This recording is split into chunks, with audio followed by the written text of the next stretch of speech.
There are many types of asset allocation. Now, how do we classify them? Now, in this reading, actually, the author classified the types of asset allocation based on two approaches. The one is focused on asset liability, and the other one is focused on dynamic versus static. Let's look at the from the asset liability aspect.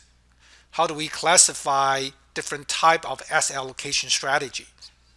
The first one focus on just the asset management. That's what we call the asset only strategy, AO strategy. Think about the case like 401k. For an individual, the 401k is called a defined contribution plan. This plan, 401k, the decision making is based on the employee, individuals. So individual make the allocation decision where the employer has no obligation.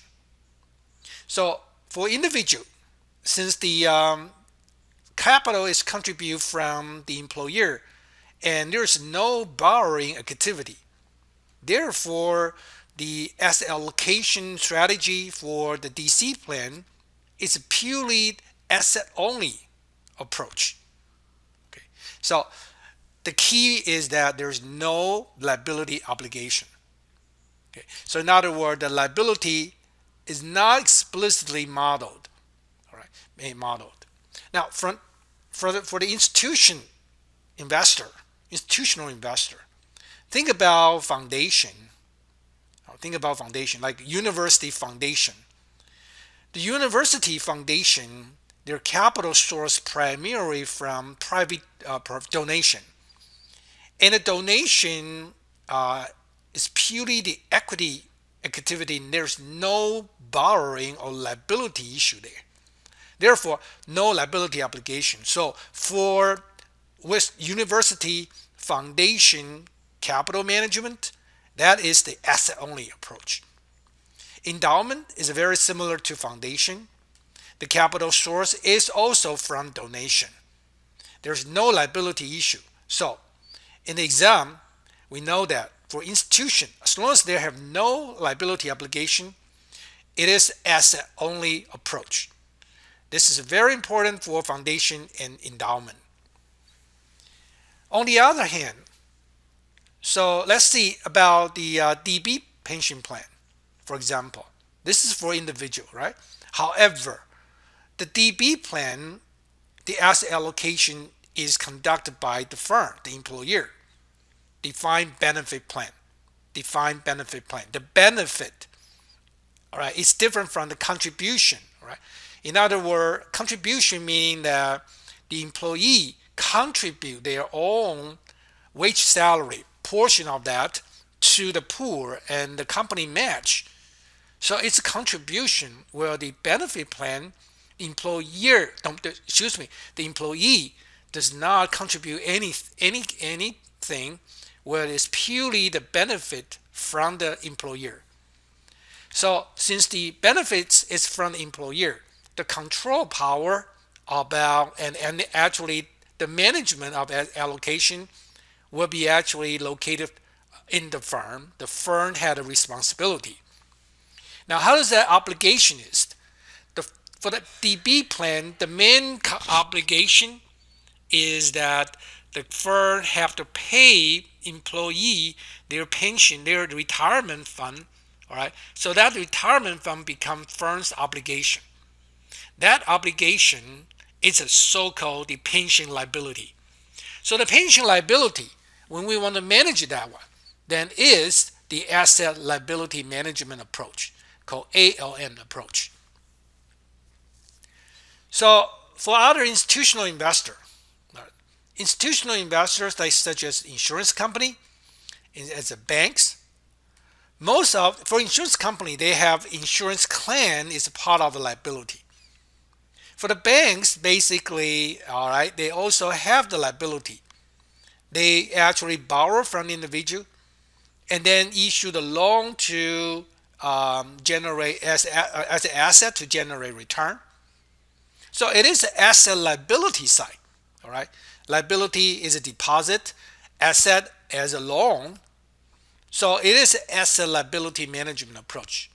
So in the exam, who are the institutional investor that is suitable for the ALM approach? Insurance company and banks. That's clear and example there. So in other words, in summary, the if any investor had a liability obligation, the liability has to be modeled. All right, has to model, and the asset allocation has to be related to the asset management approach.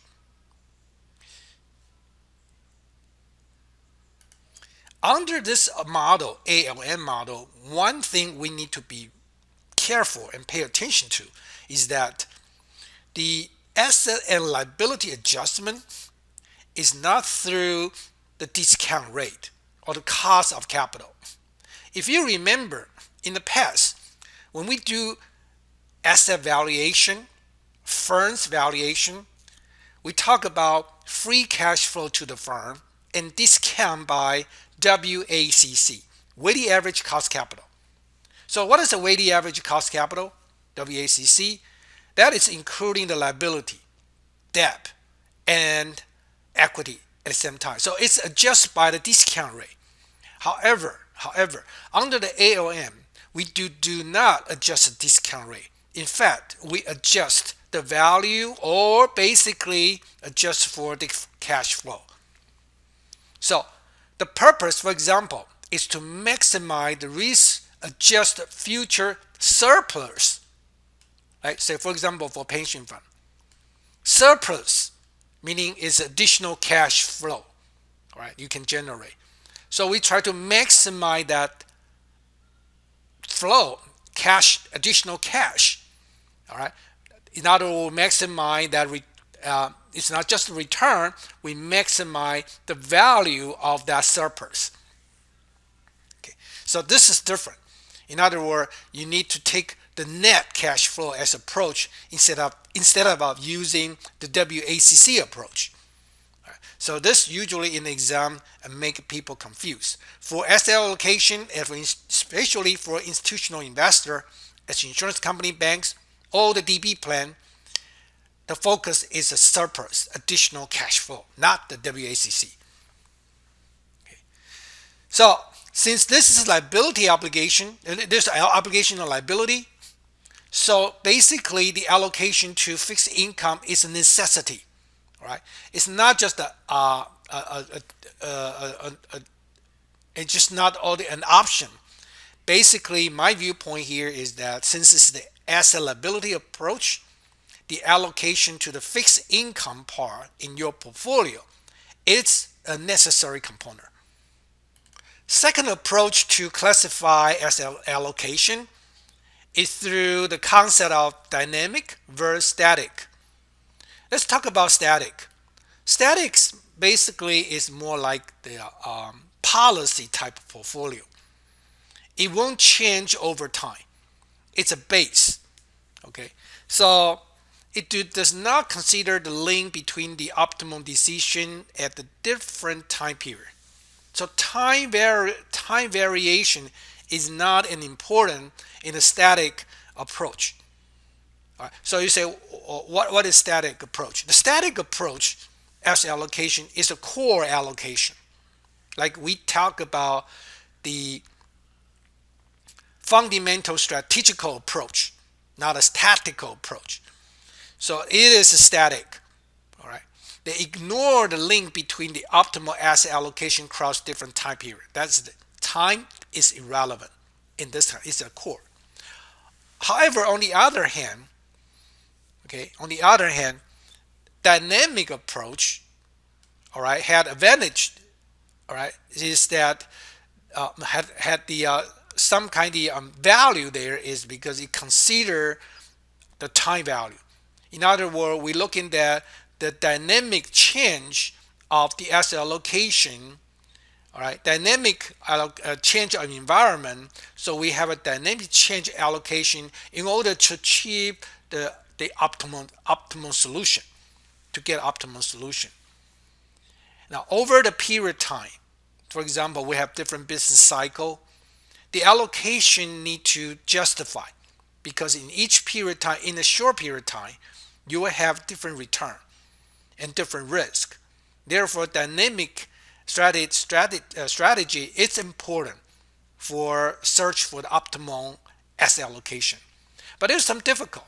The major difficult in exam for the dynamic, if you have an exam to say that, is very simple. Cost. It's very costly to do it. All right, it's very difficult and very costly to implement that.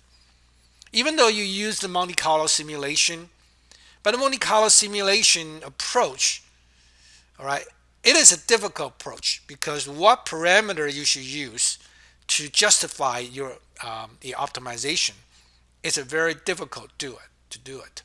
The application for dynamics pretty obvious for, like for example, the non-life insurance company. Now, for life insurance company, it's pretty much static. All right, the life is life to insure the death, that it's pretty much fixed. However, the dynamic component is pretty significant for the non-life insurance company. For example, for property insurance or a product insurance.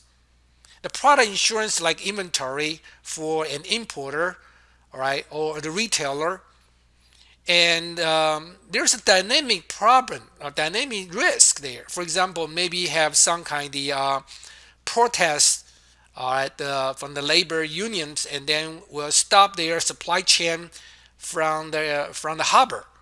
All right, so it's going to reduce their inventory flow, and that kind of risk, you start looking for insurance policy, and that insurance policy will be a dynamic.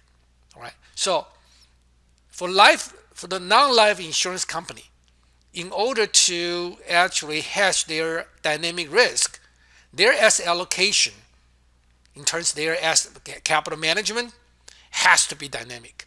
So this is one typical example about a dynamic approach of asset allocation.